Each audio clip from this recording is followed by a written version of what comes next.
Praise the lord అండి. Welcome to యెహోవా షాబోత్. ఈ రోజు నేను చేస్తున్న వీడియో నా గత వీడియోల కంటే కొంచెం భిన్నమైన. అసలు ఇలాంటి వీడియోస్ నేను నా ఛానల్లో చేయకూడదు అనుకున్నాను, కానీ పరిస్థితులు ఈ యొక్క సందర్భాన్ని తీసుకొచ్చాయి కాబట్టి నేను చేయక తప్పట్లేదు. ప్రవీణ్ పగడాల గారు ఈయన మరణం అనేది రెండు తెలుగు రాష్ట్రాల్లో ఉన్న క్రైస్తవులందరినీ ఉలికిపడేలా చేసింది. అఫ్ కోర్స్ చాలా మందికి ఈయన ఎవరు, ఈయన ఏం చేస్తారని తెలియకపోవచ్చు, కానీ ఆయన మరణం తర్వాత ఆయన ఎంతటి జ్ఞాని అనేది చాలా మందికి అర్థమవుతూ వచ్చింది. చాలా మంది క్రైస్తవులు ఇలాంటి మేధావుని మేము కోల్పోయాం అంటూ బాధపడుతున్నారు. మరి కొంతమంది అయితే ఆయన బ్రతికుండగా మాకు ఈయన వీడియోస్ మాకు కంటపడి ఉంటే బాగుండు అని ఫీల్ అయినటువంటి వాళ్ళు కూడా ఉన్నారు. ఈ సోషల్ మీడియాలోనే రెండో రకమైనటువంటి మనుషులను కూడా మనం చూస్తూ వచ్చాం. ఆయన మరణాన్ని ట్రోల్ చేస్తున్నాయి, కానీ ఆయన బ్రతికుండగా చేసినట్టు వ్యాఖ్యల్ని తప్పుదారి పట్టిస్తున్నాయి చాలా మంది వీడియోస్ చేస్తూ వచ్చారు. కొంతమంది జర్నలిస్టులు అయితే ఆయన బ్రతికుండగా ఆయన వీడియోస్ కనుక మేము చూస్తుంటే ఖచ్చితంగా గట్టి రిప్లైస్ ఇచ్చేవాళ్ళం, గట్టి కౌంటర్స్ ఇచ్చేవాళ్ళం అంటూ ఇప్పుడు ఉత్తర కుమార ప్రగల్భాలు పలుకుతున్నారు. అసలు ప్రవీణ్ అన్న చేసినటువంటి వ్యాఖ్యలేంటి? నా ప్రియమైన హిందూ సోదరులు చాలా మంది ప్రవీణ్ అన్న మాటల్ని తప్పుగా అర్థం చేసుకున్నారని నా ఉద్దేశం. అదేమిటంటే ఇప్పుడు ఒక వీడియో బాగా సర్క్యులేట్ అవుతుంది. ప్రవీణ్ గారు సీతమ్మ తల్లిని దుర్భాషలాడారు, సీతమ్మ తల్లిని చాలా అవహేళన చేస్తూ మాట్లాడారు అన్నటువంటి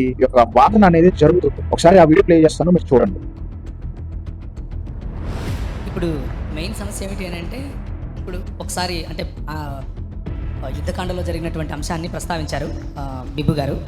అయితే యుద్ధకాండలో జరిగినటువంటి దాంట్లో రాముడు ఈ విధంగా అంటున్నాడు, నేను మీకు మెటీరియల్ పంపుతానని చెప్పాను, సో మీరు దాని గురించినటువంటి రెఫరెన్సెస్ గురించి ఎక్కువగా ఇబ్బంది పడగలరు. రాముడు ఏమంటున్నారు అని అంటే, ఆయన ఏమమ్మా అంటే నా సొంత మాటల్లో నేను చెప్తున్నాను, యాజ్ ఇట్ ఈస్గా కోట్ చేయట్లేదు.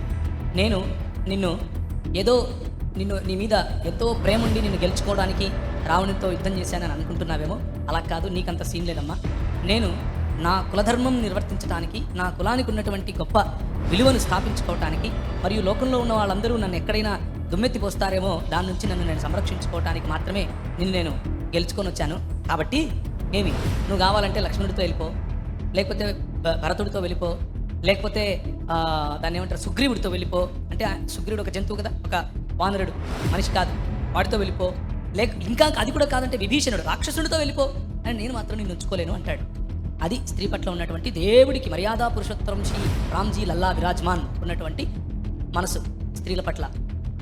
వీడియో చూశారు కదండి. ఇక్కడ ప్రవీణ్ అన్న పలికిన మాటలు, ప్రవీణ్ అన్న ఇచ్చినటువంటి స్టేట్మెంట్స్ రామాయణంలో ఉన్నాయా లేవని చూద్దాం. ఒక వర్షన్ కాదు, 2-3 వర్షన్స్ లో నేను మీకు చూపిస్తాను. ఇంకొకటి, అసలు ప్రవీణ్ అన్న ఈ వ్యాఖ్యలు ఎందుకు చేయాల్సి వచ్చింది? అసలు అక్కడ జరుగుతున్నటువంటి సిచ్యువేషన్ ఏంటంటే, సో కాల్డ్ కరుణాకర్ సుగుణ అనేటువంటి వ్యక్తి బైబిల్ ని విమర్శిస్తూ రాసినటువంటి పుస్తకంలో అతను సంధించినటువంటి ప్రశ్నలకు సమాధానంగా బ్రదర్ బిబు అలాగే బ్రదర్ ప్రవీణ్ కుమార్ పగడాల గారు కూర్చుని సమాధానాలు ఇస్తున్నటువంటి సందర్భంలో, మీ పుస్తకంలో కూడా ఇలా ఉంది కదా, మీ పుస్తకంలో ఇది జరిగింది కదా అని చెప్పేటువంటి సందర్భం మాత్రం. అక్కడ కేవలం క్రైస్తవులు బైబిల్ పట్టణానికి కూర్చుంటే వీళ్ళేదో అబ్రప్ట్ గా వెళ్లి నిందించాలని చేసినటువంటి స్టేట్మెంట్స్ అయితే కాదు. ఓకే, ఇప్పుడు ప్రవీణ్ అన్న పలికినటువంటి మాటలు ఈ యొక్క వాల్మీకి రామాయణంలో ఉన్నాయా లేదా అనేది చూద్దాం. నేను మీకు స్పష్టంగా స్క్రీన్ మీద నా సిస్టమ్ లో ఉన్నది స్క్రీన్ రికార్డ్ చేసి పెడతానండి. మీకు కావాల్సిన PDF లింక్ కూడా నేను డౌన్ ద బిలో వీడియో నేను ఇస్తాను. కావాల్సిన వాళ్ళు ఓపెన్ చేసుకుని చదువుకోవచ్చు, అలా ఉందో లేదో కూడా చదువుకోవచ్చు. At the same time online website లో ఏముందో చూపిస్తాను, అది కూడా లింక్ నేను కింద ఇస్తాను. ప్రేమైన నా హిందూ సహోదరులు స్నేహితులు ఉందో లేదో మీరే చూసుకుని డిసైడ్ అవ్వండి. ఆ మాటలు ప్రవీణ్ అన్న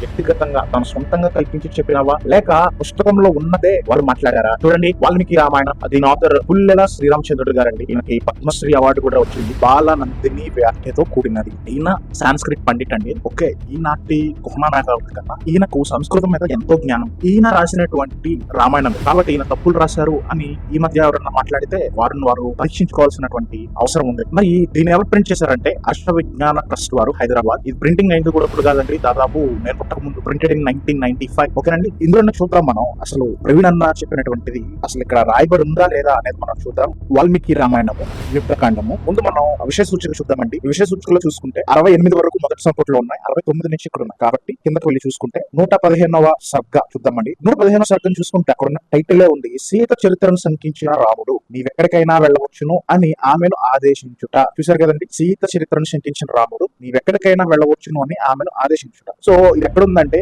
709వ పేజ్ అండి. బట్ PDF లో కనుక చూసుకున్నట్లయితే అది 724వ పేజ్. మీకు కావాలంటే PDF లింక్ నేను కింద ఇస్తాను, మీరు యాక్సెస్ చేసుకుని మీరు చదవచ్చు. నేనేమన్నా ఏమన్నా తప్పు చదివానా లేకపోతే యాసిడ్ అక్కడ అలా ఉందా చూడండి. 724 పేజ్ లో సీత చరిత్రను శంకించిన రాముడు నువ్వు ఎక్కడికైనా వెళ్ళవచ్చును అని ఆమెను ఆదేశించుట. ఇది మరి మనం మొదటి నుంచి చూసుకుందామండి. ఇక్కడ కనుక చూసుకున్నట్లయితే శ్లోకం ఉంది, దాని ప్రతిపదార్థం ఉంది, దాని కింద తాత్పర్యం అంటే దాని మీనింగ్ కూడా ఇక్కడ ఉండటం మనం చూడదు. మొదటి శ్లోకం తాత్పర్యం చదువుతున్నాను. రాముడు వినయంతో వంగి తన ప్రక్కన నిలిచిన సీతను చూసి తన మనసులోని భావము చెప్పుటకు ప్రారంభించాడు. మరి రాముడు ఆయన ప్రక్కనే ఉన్నటువంటి సీత గారిని చూసి ఆయన మనసులో ఉన్నది చెప్పడానికి ప్రారంభించాడంట. ఆయన ఏం మాట్లాడారో చూద్దాం. రెండో శ్లోక తాత్పర్యం. ఓ మంగళప్రదురాల, యుద్ధ రంగం నందు శత్రువును జయించి నిన్ను జయించుకున్నాను, పురుష ప్రయత్నము వలన చేయదగిన దానిని చేసినాను. మూడో శ్లోక తాత్పర్యం. కోపమునకు అంతము పొంది తిని అవమానమును తుడిచివేసి తిని నేను అవమానమును శత్రువును కూడా ఒక మారుగా తొలగించి తిని. సో ఇక్కడ చెప్తున్నారు ఆయన ఏంటంటే నేను నా అవమానాన్ని శత్రువును కూడా ఒకేసారి తుడిచిపెట్టేశాను అని. నాలుగో శ్లోక తాత్పర్యం. ఇప్పుడు నా పౌరుషము అందరి చేతను చూడబడినది, ఇప్పుడు నా శ్రమ సఫలమైనది, ఇప్పుడు నా ప్రతిజ్ఞ తీర్చుకుంటుని, ఇప్పుడు నాపై నేను స్వతంత్రము పొంది తిని. ఇప్పుడు చెప్తున్నాడు నేను చేయాల్సింది నా పౌరుషానికి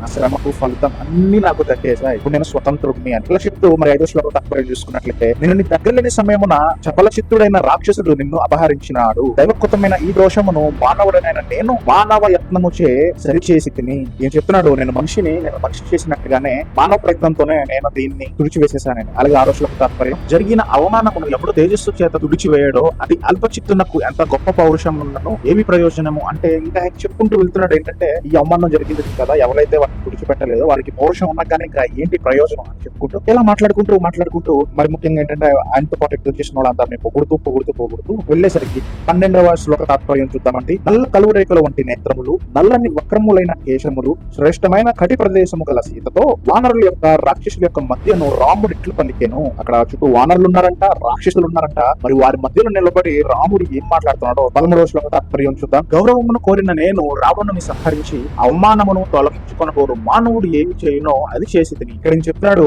గౌరవంతో రావణ్ణి సంహరించి అంటే నా గౌరవం కోసం సంహరించి ఒక మనిషి ఏం చేయాలో అది నేను చేసేసానని చెప్తున్నాడు. తర్వాత చెప్తాం 15-16 శ్లోక తాత్పర్యాలు. 15-16 శ్లోకాలు కనుక తర్వాత మనం చూసుకున్నట్లయితే ఏ యుద్ధ పరిశ్రమను నేను స్నేహితుల పరాక్రమము చేత దాటగలిగితేనో అట్టి ఈ యుద్ధ పరిశ్రమను నేను నీ కొరకే చేయలేదన్న విషయము గ్రహింపుము.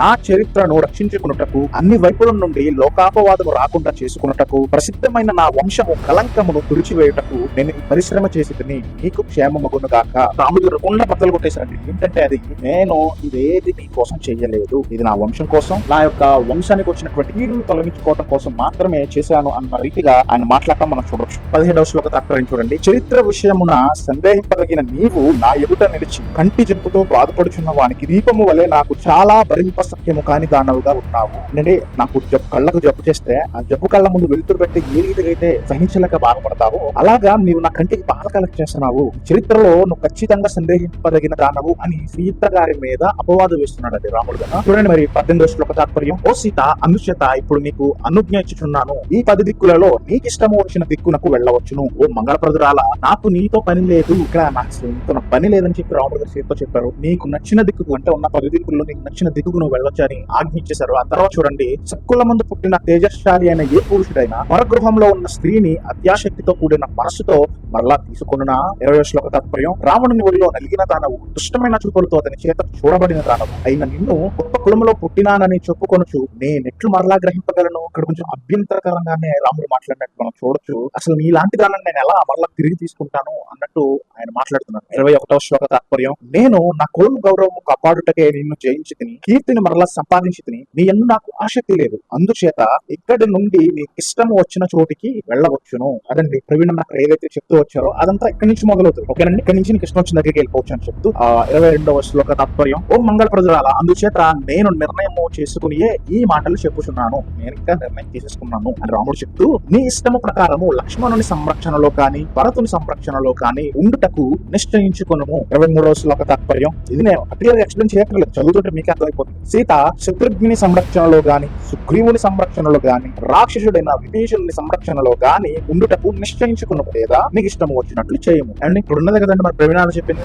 ప్రవీణ చెప్తేనేమో అది దేవీ దేవతలను తప్పు కొట్టేశాడు అని అంటారు. చూడండి 24వ శ్లోక తాత్పర్యం. సీత దివ్యమైన సౌందర్యము గల మనోహరురాలు అయిన తన ఇంటిలో చాలా కాలము ఉన్న నిన్ను చూసి రావణుడు ఊరకుండా చాలుడు కదా. ఇదండి మరి మాట్లాడేది. ఇక్కడ ప్రవీణ్ అన్న జస్ట్ ఏంటంటే ఇలా వెళ్ళిపో అని మాత్రమే చెప్పారు. అసలు ఇది కూడా చెప్పుంటే ఇలా అన్నాడు అని చెప్పుంటే ఇంకా మీరు ఏమైపోతారు మొత్తం మొదలందరూ ఏమండి. కాబట్టి ముందు మీ పుస్తకాలు మీరు చదవండి. అప్పుడు పక్కన లేదంటే అది ఉందో లేదో చూడండి.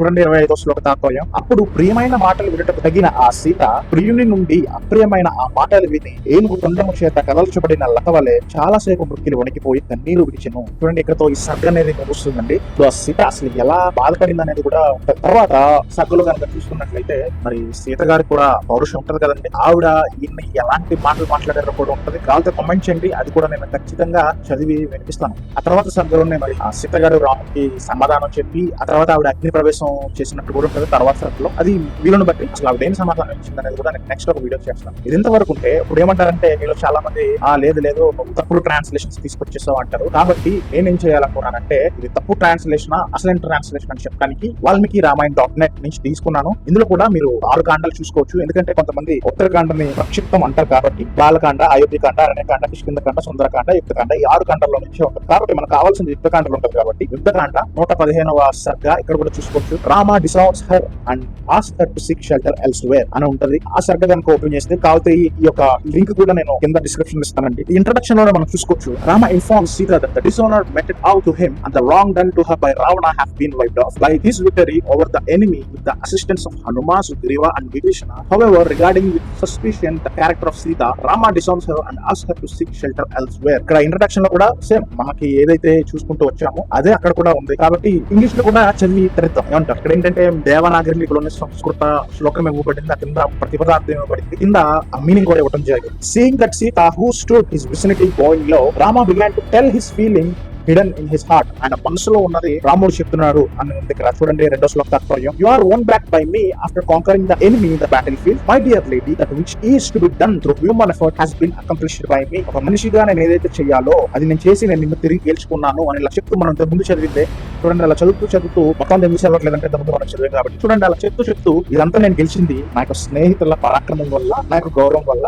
ఇది నీ కోసం చేసింది అయితే కాదు. ఆయన కొండ బద్దలు కొట్టేసి నువ్వు క్షేమంగా ఉండు, కేవలం నా యొక్క క్యారెక్టర్ కోసం, నా యొక్క గుడ్ కాండక్ట్ కోసమే నేను చేశాను అని చెప్పారు. 18వ శ్లోక తాత్పర్యం. ఓ Sita, this is why I am permitting you now go wherever you like. All these 10 directions are open to you, my dear lady. There is no work to be done to me by you. Which nobleman born in illustrious race will take back a woman who lived in others' adobe with an eager mind? చూడండి 20వ శ్లోక తాత్పర్యం. While mentioning greatly about my lineage, how can I accept again you who were harassed in Ravana's lap with being drawn away by him and who were seen by him with evil looks? మనం చదివినట్లు రావణాసుడి ఒడిలో నలిగిన దాను, దుష్ట చూపుల చేత చూడబడిన దాను అంటుంది. ఇక్కడ కూడా same అది రాయబడుతుంది. చూడండి 22వ శ్లోక తాత్పర్యం. Oh gracious lady, therefore this has been spoken by me today. నేనే మాట్లాడాను అని ఆయన చెప్తూ విత్ రిజాల్వ్డ్ మైండ్ అంటే నిర్ణయం తీసేసుకున్నాను. Set your mind on Lakshmana on Bharata as per your ease. నీకు నచ్చిన వాళ్ళ మీద నీ మనసు నిలుపుకోవచ్చు.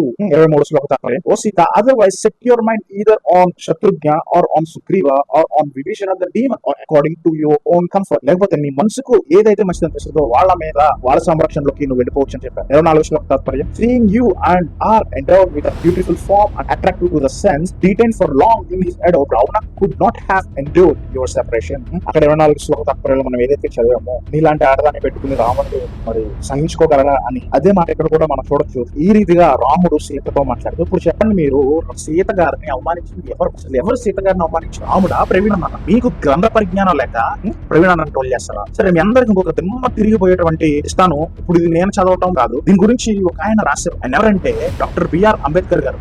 ఆయన రాస్తూ ఏం చెప్పారో కూడా మనం చూద్దాం. ఏమండి చూడండి, మీకు ఈ వెబ్సైట్ లింక్స్ కూడా నేను కింద ఇస్తాను. ఇందులో ఏంటంటే అంబేద్కర్ గారు రాసినటువంటి పుస్తకాలన్నీ మీకు దొరుకుతాయి. ఒకటి వెలివాడ, ఇంకొకటి ద అంబేద్కర్ టుడే అని. సో రెండింటిలో కూడా సేమ్ ఒకటే బుక్ నేను తీసుకున్నాను. The riddles of Rama and Krishna by Ambedkar. ఓకేనండి, ఇది అంబేద్కర్ టుడే లోనిది, ఇది వెలివాడలోది. The riddles of Rama and Krishna by Baba Saheb Ambedkar. So ఇది కనుక మనం చూసుకున్నట్లయితే ఇదంతా మనం చదువుకుంటూ వెళ్ళలేం కాబట్టి నేను కరెక్ట్ గా పాయింట్ తీసుకొచ్చేస్తాను. చూడండి, ఈయన రాస్తూ even when the coronation was over not go himself but he sent Hanuma. Ambedkar గారు రాస్తూ ఇక్కడ యుద్ధం ముగిసిన తర్వాత కూడా రాముడు స్వయంగా సీత దగ్గరికి వెళ్ళలేదు, హనుమంతుని పంపించారు. ఇక్కడ ఇదంతా మీరు చదివితే ఏముంటదంటే యుద్ధం చేసిన తర్వాత కూడా రాముడు వెళ్ళలేదు, హనుమంతుడిని పంపించారు. పంపించిన తర్వాత కూడా సీతే నేను రాముడిని చూడాలనుకుంటున్నటువంటి ఆశను వ్యక్తం చేసినప్పుడు రావణుడి దగ్గర దాదాపు 10 నెలలు ఉన్నప్పటికీ రాముడు సీతను చూసిన తర్వాత ఏం మాట్లాడాడు అనేది మనం అందరూ చూసుకున్నట్లయితే చూడండి. I have got you as a prize in the war after conquering my enemy, your captor. I have recovered my honor and punished my enemy. People have witnessed my military powers and I am glad my labors have been rewarded. I came here to kill Ravana and wash off the dishonor. I did not take this trouble for your sake. Ambedkar గారే చెప్తూ వచ్చారు ఈ రీతిగా రాముడు సీతతో మాట్లాడారు. Could there be anything more cruel than this conduct of Rama towards Sita? He does not stop there. He proceeded to tell her. ఎంతకంటే ఘోరమైనటువంటి వ్యక్తిత్వం ఉంటుందా అంటే రాముడు ఏమన్నారని అంబేద్కర్ గారు చెప్తూ వచ్చారు. I suspect your conduct. నేను క్యారెక్టర్ ని శంకిస్తున్నాను, నేను శీలాన్ని శంకిస్తున్నాను. You must have been spoiled by Rama. Your every sight is revolting to me. Oh, you daughter of Janaka, I allow you to go anywhere you like. I have nothing to do with you. I conquer you back and I am content, for that was my object. I cannot think that Ravana would have failed to enjoy a woman as beautiful as you are. అక్కడ మనం చదివిందంతా ఆయన ఒక paragraph లో చెప్పేస్తూ వచ్చారు. ఆ తర్వాత నేను చెప్పినట్టు తర్వాత సర్కులో సీత రాముని ఏమన్నదని నేను చెప్పలేదు కదా, ఇక్కడ ఆయన కంటిన్యూ చేస్తూ రాశాడు. Quite naturally Sita calls Rama low and mean. ఇందులో ఏముందంటే సీత రాముని లో అండ్ మీన్. సీత గారు కూడా మరి అంత క్రూరంగా మాట్లాడిన రాముడితో ఆమె కూడా సూటిగానే ప్రశ్నిస్తూ మాట్లాడుతూ ఈ మాటలో నువ్వు హనుమంతుడు నా దగ్గరికి నువ్వు రాయబారం పంపినప్పుడే చెప్పుంటే అప్పుడే నేను ఆత్మహత్య చేసుకుని చచ్చిపోయేదాన్ని కదా, నీకు ఎంత కష్టం వచ్చేది కాదు అని చెప్పి ఆ తర్వాత అందరికీ తెలిసిందే అగ్ని ప్రవేశం చేసి ఆమె శీలాన్ని ఆమె పాతివృత్యాన్ని ఆమె నిరూపించుకుంది. అప్పుడు దేవుళ్ళందరూ సంతృప్తి చెందారంట. God satisfied with the evidence proclaim that she is pure. అప్పుడు గాని మన పైన ఉన్న మిగిలిన దేవి దేవతలకు తెలియదు అంటే ఇప్పుడు చెప్పండి, ఎవరండి సీత గారిని సంగించింది, ఎవరండి సీత గారిని పరిశుద్ధ మాటలు మాట్లాడింది? చూడండి, ప్రవీణ్ అన్న కాదు, అక్కడ ఏమున్నదో అది ప్రవీణ్ అన్న చెప్తూ వచ్చారు. దాన్ని మీరు తట్టుకోలేక, ఎందుకంటే మీకు గ్రంథ పరిజ్ఞానం లేక ప్రవీణ్ అన్న ట్రోల్ చేస్తారా? కాబట్టి ముందు మీరు పుస్తకాలు చదువుకోండి. మీరు మీ పుస్తకాలు చదివి అప్పుడు అసలు అలా ఉందో లేదా నిజమే ఒకవేళ అబద్ధం చెప్పుకుంటే కనుక నిజంగా ట్రోల్ చేయండి, నేను అందుకు ఏమనను. కానీ మీకున్న అజ్ఞానాన్ని వల్ల ఒక స్కాలర్ ని మీరు తప్పుపట్టడం అసలు ఇది మంచి పద్ధతి కాదు. కాబట్టి చెప్తున్నాను, ఏ విషయాల మీద మీరు ప్రవీణ్ అన్న ట్రోల్ చేశారో ఆ విషయాల మీద ఖచ్చితంగా సమాధానాలు ఇస్తూ వీడియోలు చేస్తాం. కాబట్టి ఇక నుంచి బుద్ధి మార్చుకుని మీ గ్రంథాల్లో ఏముందో మీరు చదువుకోండి. మీరు బైబిల్లో ఏదైనా చేసినప్పుడు మేమందరం సవాల్ ఖచ్చితంగా సమాధానాలు ఇస్తాం. కానీ ఇలాంటి ఉంది కదా మీ గ్రంథంలో చూపించినప్పుడు మీరు ఎంతమంది సమాధానం ఇవ్వగలరో నేను చూస్తాను. ఊపిరి మాట్లాడటం గొప్ప కాదు, గ్రంథ పరిజ్ఞానంతో మాట్లాడటం గొప్ప. కాబట్టి చూస్తాను ఎవరో దీనికి ఒక సరైనటువంటి ఎక్స్ప్లెనేషన్ ఇస్తారు. మీ మీద నాకు ఏ కోపం లేదు, కానీ ప్రవీణ్ అన్న అంటే నాకు చాలా ఇష్టం. ఆయన అన్నేసరికి నేను సహించలేక నేను ఈ వీడియో చేయాల్సి వచ్చింది. ఎక్కడి నుంచి అన్న ఎవరన్నా ఒక మాట నేను ముందు ఆలోచించుకున్నాను. మీ గ్రంథ పరిజ్ఞానం మీరు పెంపొందించుకుని అప్పుడు మాట్లాడారు. మీ నుంచి ఎవరొకరు సమాధానం ఇస్తారని ఆశిస్తూ మీ కొరకు మీరు కూడా త్వరగా మారుమనసు పొందాలని కోరుకుంటూ నిజమైన దేవుడు యేసుక్రీస్తు అని అంగీకరిస్తారని నమ్ముతూ నాదుడును ప్రియరక్షకుడైన యేసుక్రీస్తు నామములో మీ అందరికీ శుభాలు తెలియజేస్తూ ఐఎమ్ సైనింగ్ ఆఫ్. యాహవే షాబోత్.